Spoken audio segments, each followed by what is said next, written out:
नमस्कार विद्यार्थी मित्रांनो, महाराष्ट्र माझाचा एकच ध्यास, घरीच करा ऑनलाईन अभ्यास या कार्यक्रमाचे प्रायोजक आहेत विश्वात्मक जंगली महाराज आश्रम ट्रस्ट संचालित Atma Malik Education and Sports Complex Mohili Aghai, Jeevandeep College कला वाणिज्य आणि विज्ञान महाविद्यालय खर्डी तसेच GSK College of Arts Commerce and Science Khadavli. पूर्ण सौंदर्यता जो है वो राष्ट्रीय रूपी नटी की गतिविधियां चल रही है। वो मतलब आसमान में आते हैं, चमकते हैं, अपना काम करते हैं और वो भी शांत भाव से, पर कितने एकांत भाव से।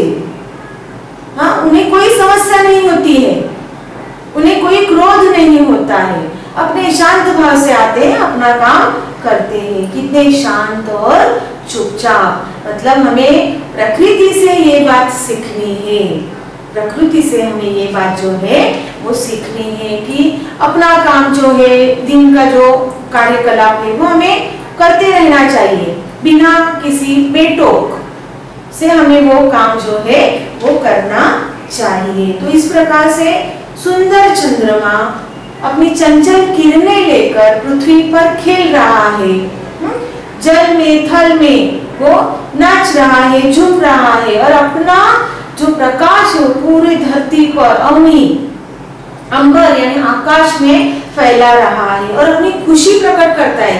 कैसे खुशी प्रकट करता है? तृणों से। हाँ, मतलब घास जब हिलती है उसके ऊपर की जो नोक, नुकीली टोक जो है वो जब हिलते हैं मतलब वो अपना आनंद व्यक्त करते हैं। और इस आनंद व्यक्त करने के बाद वो जो सुगंधित गंध फैलाते हैं पूरे आसमान में, उसमें सारा वातावरण जो है वो निरानंद मतलब आनंदित हो जाता है। कौन सा भी छोटे से छोटा भी भाग जो है वो बिना आनंद के नहीं रहता। देखिए ना बच्चों, कभी कभी हम बहुत ऐसे मतलब नर्वस हो जाते हैं, रोज के दिन के काम से हम जब थक जाते हैं और कहीं घूमने ऐसे प्रकृति में निकल जाए, हाँ मतलब पहाड़ है, नदी है, जंगल है, तो एकदम से हमारा मन जो है वो हरा भरा हो जाता है, बहुत अच्छा लगता है हमें। हाँ, निसर्ग जो है, ये प्रकृति जो है, उसमें जाकर हमारे मन में, हमारे शरीर में एक उत्साह भर जाता है। इस प्रकार से प्रकृति से हमें एक शक्ति मिलती है और प्रकृति से ही हम अपने जीवन में उसी प्रकार से जिए तो पूरी मानव जात जो है वो क्या हो जाएगी? खुश हो जाएगी। मतलब उसके मानव जाति के मन में किसी भी प्रकार का जो दुख है या दुख की जो घड़ी है वो नहीं आ पाएगी। आगे देखते हैं हम। हे बिखेर देती वसुंधरा, वसुंधरा यानी धरती, मोती सबके सोने पर। देखिए इतनी कवि कल्पना यहाँ पर इतनी सुंदर की गई है। हे बिखेर देती वसुंधरा, मोती सबके सोने।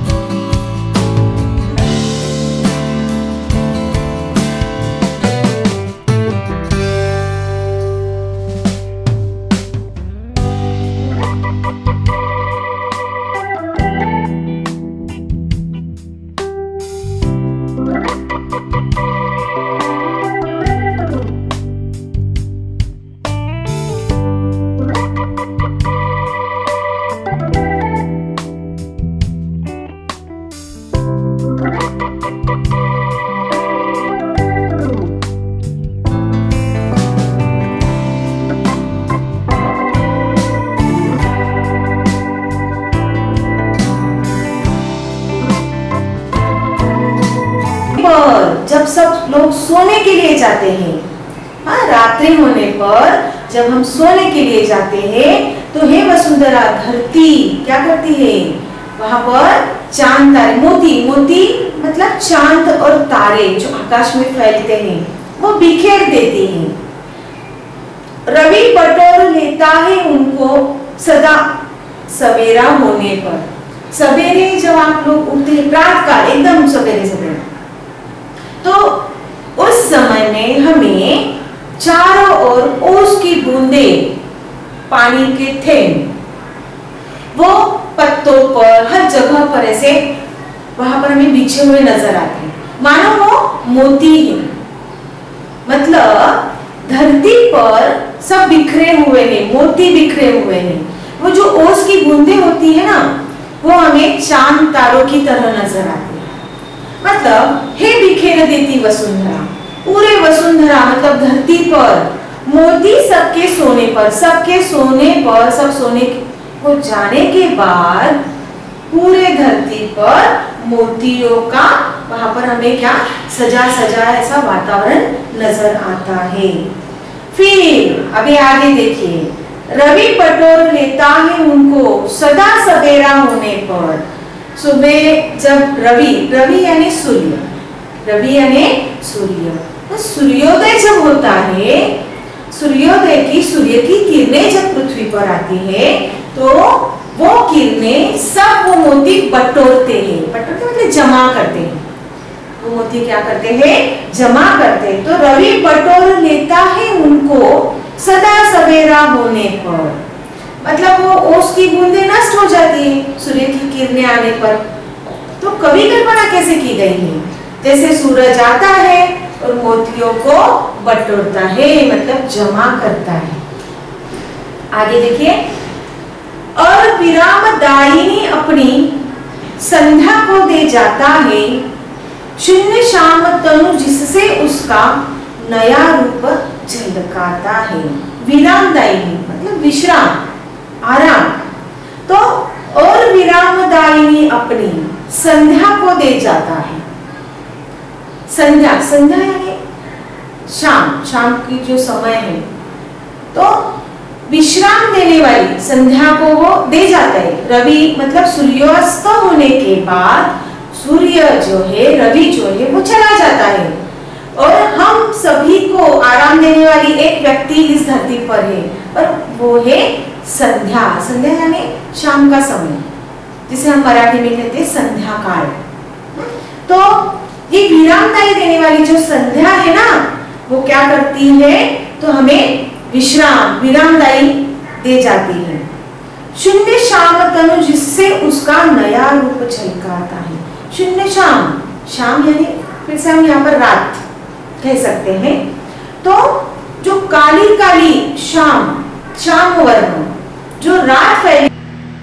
जीवनदीप कॉलेज खर्डी, जीवनदीप शैक्षणिक संस्था संचालित कला, वाणिज्य आणि विज्ञान महाविद्यालय खर्डी दळखन, तालुका शहापूर, जिल्हा ठाणे, 421-601, मुंबई विद्यापीठाशी संलग्न, ISO 9001-2015। महाविद्यालयाची वैशिष्ट्ये: अनुभवी आणि तज्ञ शिक्षक, शिष्यवृत्तीची सुविधा, स्पर्धा परीक्षा प्रशिक्षण केंद्र, अद्ययावत प्रयोगशाळा आणि संगणक कक्ष, ग्रंथालय आणि वाचन कक्षाची सुविधा, जॉब प्लेसमेंटची सुविधा, संपूर्ण परिसर CCTV निगराणीखाली, खर्डी स्टेशन पासून महाविद्यालयापर्यंत बस सेवा उपलब्ध, मुलांचे आणि मुलींचे शासकीय वसतिगृह, ऑनलाईन ॲडमिशन व ऑनलाईन लेक्चरची ही सुविधा, ऑनलाईन ॲडमिशन आणि ऑनलाईन लेक्चरची देखील सुविधा। उज्ज्वल भविष्यासाठी आजच आपला प्रवेश निश्चित करा। शैक्षणिक वर्ष 2020-2021, मर्यादित जागा, प्रवेश सुरू। FY online admission centre, email jivandeepkhardi@gmail.com, website www.jspcollegekhardi.in, दूरध्वनी क्रमांक 02527244522, 6919188558 आणि 9167043099 हुई है। तनु, तनु यानी शरीर, तो तनु जिससे उसका नया रूप झलकाता है। सूर्यास्त होने के बाद रात्रि संध्या क्या करती है, अपना नया रूप तनु शरीर धारण करती है। चारों ओर अंधेरा है, लेकिन उस अंधेरे को उजाला देने वाले चंद्र और चांदनी आकाश में फैल चुके हैं, मतलब अपना शरीर उससे क्या होता है, पूरा वो झलकाती है। पंचवटी की छाया में है सुंदर पर्ण कुटीर बना। अभी यहाँ पर अर्थ क्या प्रतीत होता है हमें कि ये मैथिली शरण गुप्त जी ने पंचवटी नामक खंड काव्य से प्रस्तुत कविता, ये जो पद्य है वो लिया गया है। अभी ये जो पद्य है ये कवि को कब वहां पर सूझता है, जब प्रभु श्री राम और माता सीता और उनके भाई लक्ष्मण, आप सभी को तो पता है ये रामायण के जो पात्र हैं, तो वो तीनों जब वनवास करने निकले थे तो वनवास करते करते वो नासिक इस शहर के पास पहुंचे थे और वहां पर उन्होंने पंचवटी में एक पर्ण कुटीर मतलब एक झोपड़ी वहां पर बनाई थी। पंचवटी मतलब 5 वट वृक्ष जहां पर एकत्रित होते हैं। तो ऐसी जगह पर प्रभु रामचंद्र, उनके भाई लक्ष्मण और माता सीता जी ने एक झोपड़ी बनाई थी। तो पंचवटी की छाया में है सुंदर पर्ण कुटीर बना। तो इस वजह से पर्ण कुटीर में एक मतलब उस पंचवटी में एक पर्ण कुटी वहां पर बांधी गई है, झोपड़ी बांधी गई है। उसके सम्मुख, सम्मुख यानी उसी के पास स्वच्छ शिला पर, शिला यानी दगड़, मराठी में उसे कहते हैं दगड़ या पत्थर।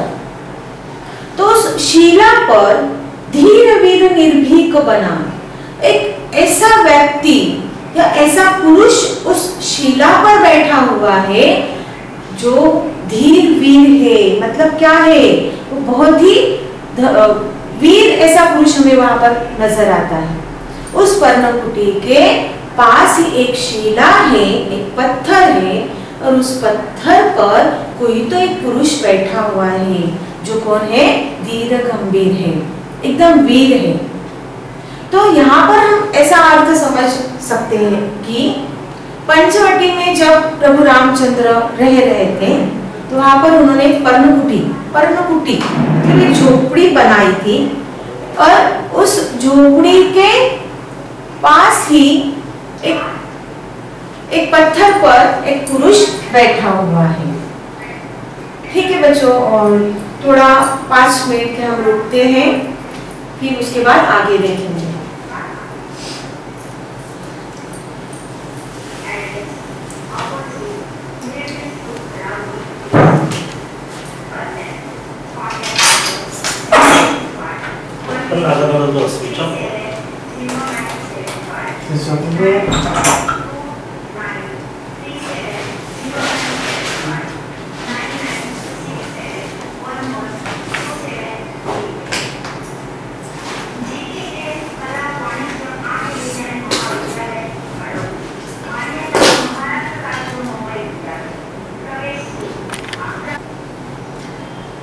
देखिए आगे हम देखते हैं, पंचवटी की छाया में है सुंदर पर्ण कुटीर बना, उसके सम्मुख स्वच्छ शिला पर धीर वीर निर्भीक मना। मतलब पंचवटी यानी पांच वट वृक्ष जहाँ पर एकत्रित होते हैं उसे हम पंचवटी कहते हैं। तो ऐसा स्थान जहाँ पर प्रभु रामचंद्र, उनके भाई लक्ष्मण और माता सीता माई, वहां पर उन्होंने एक छोटी पर्णकुटी यानी झोपड़ी बनाई थी और वो वहां पर रह रहे थे। उसी समय की बात है कि वहां पर उनका जो परिवार रह रहा था तो वो झोपड़ी में कुटीर में सोया हुआ है और उसी समय उसके सम्मुख स्वच्छ शिला पर, शिला यानी पत्थर, तो पत्थर पर एक पुरुष धीर वीर निर्भीक मन से वहां पर बैठा हुआ है। मानो वो भाई लक्ष्मण जी हैं और वो वहां पर बैठकर अपने परिवार की रात्रि के समय सुरक्षा कर रहे हैं। जाग रहा यह कौन धनुर्धर, धनुर्धर यानी धनुष्य